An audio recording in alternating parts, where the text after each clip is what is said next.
runtii waa geeri naxdin leh. Inna lillahi wa inna ilaahi raaji'uun.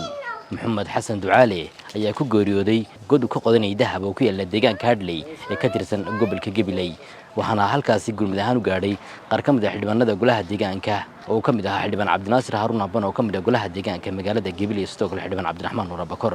iyo sidoo kale xogayaha Afriinta dawladda hoose Cabdilqaadir Maxamed Cabdi waxaana lagu guuleystay meedkaasi laga soo saaro godkaasi uu macdanta ka qodanayay oo ku dhacay oo ku dumay isagoo horena deegaanka Hadley laba qof oo god ugu dumay dahab ka qodanayeen inna lillahi wa inna ilaahi raaji'uun waxaana xildhibaanada golaha deegaanka iyo dadka deegaankuba ay tacsidirayeen la duran ehelada qaraabada qoyska iyo qaranka Soomaaliland oo ka baxay alla naxariista janna ka waraabiya marxuun Maxamuud Xasan Ducaale oo ku geeriyooday god dahab ka qodanayay waxaana halkaas ka hadlay xildhibaanada golaha deegaanka iyo sidoo kale dadka deegaanka waxaana yiraahdeen waa geeri naxdin leh مقادير دعضي وحنا قدورتي يعني حنا قادنا إسلام حرجنا إلى كيف الشابرة كسر رمضان يا خير قبطان يا بعض الناس الحريين كوة جنود فريهين إلى كوة جنود كوع عسومو وحنا برضو نقول كدورهان كشعب هم بين يعني كعماس قبصنا سين حلو قاري لهين ما هو كعنتهم كهنا رنتي بروسيس كنا كشغال قبل لها هذا دولة النهار رنتي وحنا آدي أذبحنا هاي dadweynaha taasi taaliimaya talaamaadku wala qaadi doona muhiima oo wax ku oola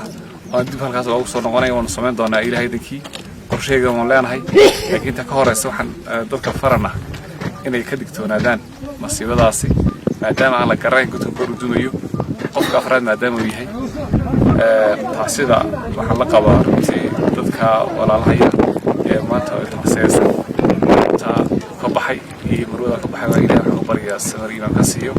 ee gudkaas ku dumo ee ku geeriyooda waxaan leenahay ilaahay naxariista jannaha ka waraabiyo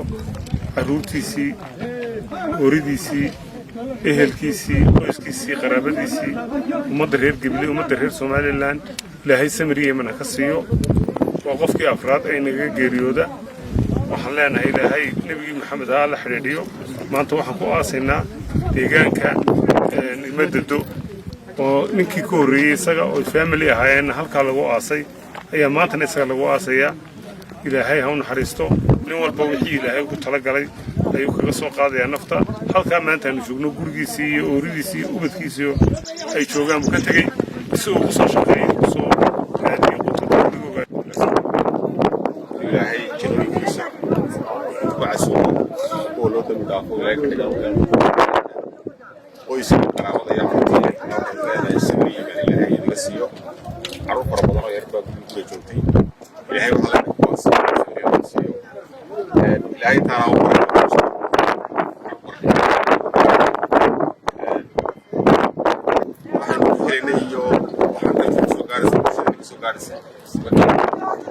قاعدين خساروا في الموضوع وين بيشوفوا تشتاي كذا كان يسوق قال سكه بدل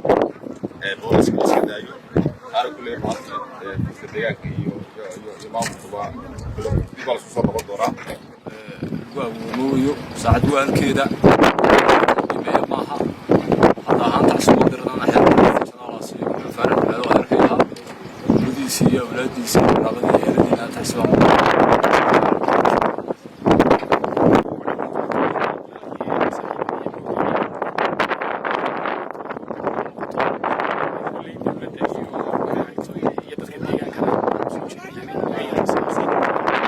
كان مرنا افتراء مرنا وخلينا يسميه